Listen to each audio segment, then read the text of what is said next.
సుదర్శన్ రెడ్డి గారు కానీ, జిల్లాలో శాసనసభ్యులు భూపతి రెడ్డి గారు కానీ, ఇంకా చాలామంది సీనియర్ నాయకులందరం కూడా ఈ జిల్లాకి పారిశ్రామిక పరంగా, విద్యా వైద్య పరంగా, వ్యవసాయ పరంగా మేటి జిల్లాగా తీర్చిదిద్దాలనే ఒక సంకల్పంతో ముందుకు పోతా ఉన్నాం. దాంట్లో కారణంగానే నేను పిసిసి అధ్యక్షుడు అయిన తర్వాత మొదటిసారి జిల్లాకు వచ్చినప్పుడు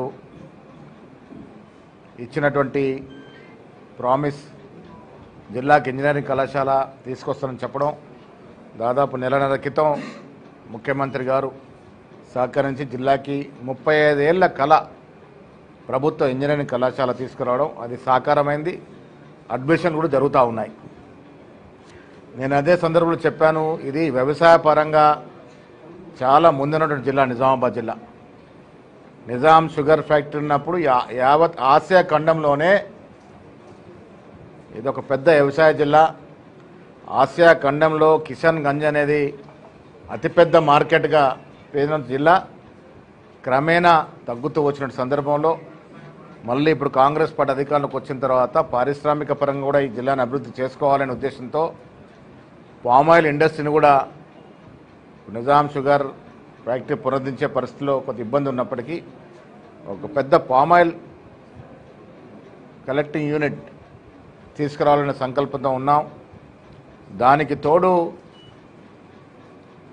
వ్యవసాయ పరంగా జిల్లాకి ఇంకా ప్రాముఖ్యత రావాలని వ్యవసాయ కళాశాల కూడా మీరు చూసారు, ఇవ్వలే 3 కళాశాలకి జీవో వచ్చింది. దాంట్లో కూడా ముఖ్యమంత్రి గారు సహకరించి 3 కాలేజీలు ఇస్తే దాంట్లో నిజామాబాద్ జిల్లా కాలేజ్ వచ్చింది. డిస్పెల్లోని యూనివర్సిటీలోనే అది పెట్టాలని ముఖ్యమంత్రి గారు విజ్ఞప్తి చేశాం. రోడ్లు ఎంత మెరుగుపడితే జిల్లాలు అంత మెరుగుపడతాయి. నేను మొదటి నుంచి ఒక మాట చెప్తా ఉన్నాను, టెంపుల్ కారిడార్ రోడ్డు ఈ జిల్లాకి తీసుకొస్తానని. దాంట్లో నా స్వార్థం, నేను పుట్టిన గ్రామం కూడా గుండా ఆ రోడ్ వస్తూ ఉంది. ఆ టెంపుల్ కారిడార్ రోడ్డు ఇప్పుడు దాదాపు 380 కోట్లు పైగా హెచ్చిచ్చారండి. రోడ్డు ధర్మపురి నుంచి కొండగట్టు వరకు, కొండగట్టు నుంచి వెములవాడ వరకు, వెములవాడ నుంచి రుద్రంగి, మానాల, రాహత్ నగర్ మా గ్రామం గుండా లింబాద్రిగుట్ట దేవస్థానం, అక్కడ నుంచి భీమ్గల్, మోర్తాడ్, ఆర్మూర్, నందిపేట మీదుగా బాసరకి. ఈ రోడ్డు వల్ల కరీంనగర్ నిజామాబాద్కి డిస్టెన్స్ కూడా దాదాపు 30 కిలోమీటర్లు తగ్గే అవకాశం ఉందని నిపుణులు చెప్తా ఉన్నారు. ఏదేమైనా మారుమూల ప్రాంతం, నా గ్రామం రాహత్ నగర్ అన్నది మారుమూల గ్రామం, కరీంనగర్ బార్డర్ ఉండే గ్రామం. ఆ మారుమూల గ్రామం నుండి ఇంత పెద్ద రోడ్ వస్తే చిన్న చిన్న గ్రామాలను కూడా అభివృద్ధి చెందే అవకాశం ఉంటుంది. హ్యామ్ స్కీమ్లో అది కూడా నిన్న శాంక్షన్ చేయడం జరిగింది.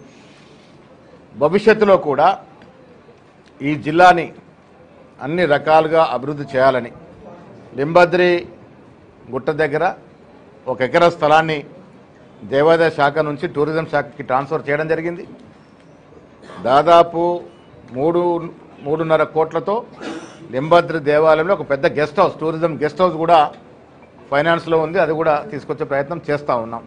విద్యాపరంగా, వైద్యపరంగా ఆనాడు సుదర్శన్ రెడ్డి ఉన్నప్పుడు మెడికల్ కళాశాల తెచ్చుకున్నాం. ఇవాళ మేము ఓల్డ్ సిటీ తిరిగినప్పుడు ఓల్డ్ సిటీలో కూడా ఒక మెటర్నిటీ హాస్పిటల్ తేవాలని దానికోసం ప్రయత్నం చేసే దాంట్లో ఉన్నాం. 10 ఏళ్ల కాలంలో టీఆర్ఎస్ హయాంలో ఇలా చెప్పుకోదగ్గ కార్యక్రమం ఒకటైనా ఉందని అడుగుతా ఉన్నాను. 10 ఏళ్ళు కాలయాపన చేశారు, 10 ఏళ్ళు అధికారంలో ఉన్నారు. ఒక్క మచ్చుతునక చెప్పుకోవడానికి ఒక పరిశ్రమ కానీ ఒక కాలేజీ కానీ తీసుకొచ్చిన పాపాన పోలే. యూనివర్సిటీలకు వీసీల నియామకం చేసిన పాపాన పోలే. ఇలా వీసీల నియామకం చేస్తే కూడా దాంట్లో కూడా సోషల్ ఇంజనీరింగ్ చేసాం. ఎస్సీలకి, బీసీలకి, ఎస్టీలకి, లంబాడలకి అందరూ కూడా సముచిత స్థానం ఇవ్వడం జరిగింది. రేవంత్ రెడ్డి గారి నేతృత్వంలో కాంగ్రెస్ ప్రభుత్వం అన్ని వర్గాల వారిని, అన్ని ప్రాంతాల వారిని సమానంగా చూసే ప్రయత్నం చేస్తూ ఉంది. ఇన్ని చేస్తూ ఉంటే మొన్న మా ఎంపీ గారు ఏదో మాట్లాడినారు, నేనేం తప్పుడు మాట్లాడలే. అధికారులు ఇచ్చే సమాచారం ప్రకారం రైల్వే ఓవర్ బ్రిడ్జ్ కోసము కేంద్ర నిధులు ఇంకా పెండింగ్లో ఉన్నాయి. మరి ఆయన ఏ లెక్కలు చెప్తున్నారో తెలియదు. రాష్ట్ర నిధులు కూడా పెండింగ్ ఉంటే ఉండొచ్చు, కానీ కేంద్రం నుంచి రావాల్సిన నిధులు కూడా పెండింగ్గా ఉన్నాయి. దాంట్లో వారు వచ్చిన ముఖ్యమంత్రి కూడా స్వయంగా చెప్పడం జరిగింది కలెక్టర్ గారికి, డెఫినెట్గా ఇవ్వండి, తక్షణమే చేస్తామని. నేను ఎంపీ గారు కూడా రిక్వెస్ట్ చేస్తూ ఉన్నాను. రైల్వేలో అపారమైన నిధులు ఉన్నాయి. హైదరాబాద్ సికింద్రాబాద్ నుంచి వయా నాందేడ్ బాంబే రూట్ ఈ రైళ్ళన్నీ డబుల్ లైన్ చేసుకుంటే అసలు బాంబే సికింద్రాబాద్ కనెక్టింగ్ ఇదే ప్రధాన రోడ్ అవుతుంది. ఆ దశగా కూడా ముఖ్యమంత్రి గారితో ఒక మీటింగ్ పెట్టే ప్రయత్నం చేస్తూ ఉన్నాం. పార్టీలకు అతీతంగా ఇప్పుడు రాజకీయాలు అనేవి ఎన్నికల వరకే. ఆ తర్వాత పార్లమెంట్ సభ్యులైనా ఎమ్మెల్యేలైనా ఎమ్మెల్సీలైనా ఏ పార్టీ వారైనా ఇలా జనపాల్ సూర్యనారాయణ గుప్తా కూడా అభివృద్ధి కార్యక్రమం పాల్గొన్నాడు. పార్టీలకు అతీతంగా జిల్లాను అభివృద్ధి చేసుకోవాలి. రాజకీయాల్లో సెటర్లు వేయడం మాకు కూడా వస్తుంది, సెటర్లు వేసినంత మాత్రం అభివృద్ధి రాదు. సో ఈ కార్యక్రమం నేను నా విజ్ఞప్తి అంటే పార్టీలకు అతీతంగా అటు కేంద్ర ప్రాజెక్ట్స్ పెండింగ్ ఉన్నా, రాష్ట్రం నుంచి రావాల్సిన పెండింగ్ ఉన్నా వాస్తవాలు మాట్లాడుకొని ఈ అభివృద్ధి చేసుకుంటే మంచిదనే మాట ఈ సందర్భంగా నేను మనవి చేస్తా ఉన్నాను. రాష్ట్ర రాజకీయాల గురించి మాట్లాడినప్పుడు జూబ్లీహిల్స్ ఎన్నికల్లో కాంగ్రెస్ అభ్యర్థి పెద్ద ఎత్తున మంచి మేరకు గెలవబోతా ఉన్నారు. కారణం కాంగ్రెస్ పార్టీ 2 ఏళ్లు చేస్తున్న అభివృద్ధి సంక్షేమం. జూబ్లీహిల్స్ నియోజకవర్గం పేరుకు జూబ్లీహిల్స్, కానీ అక్కడ 70% పైన బీద జనం ఉన్నారు. వారికి ఉచితంగా 200 యూనిట్ల కరెంట్ అందుతూ ఉంది. రేషన్ బియ్యం సన్న బియ్యం అంతా ఉన్నాయి, రేషన్ కార్డులు అందినాయి, ఇందిరం ఇల్లు అంతా ఉన్నాయి, ఉచితంగా బస్సు ప్రయాణం చేయగలుగుతూ ఉన్నారు.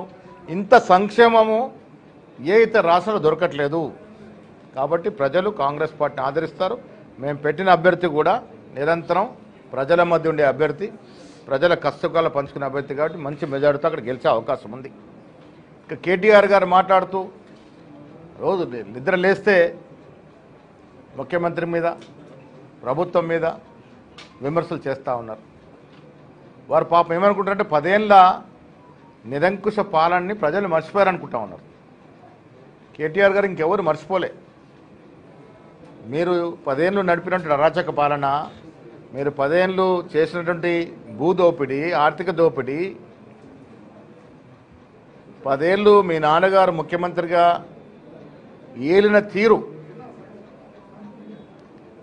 పాత జమీందార్ వ్యవస్థను కూడా తలంపు చెత్తే విధంగా ఏలిన తీరును కూడా తెలంగాణ ప్రజలు మర్చిపోలే.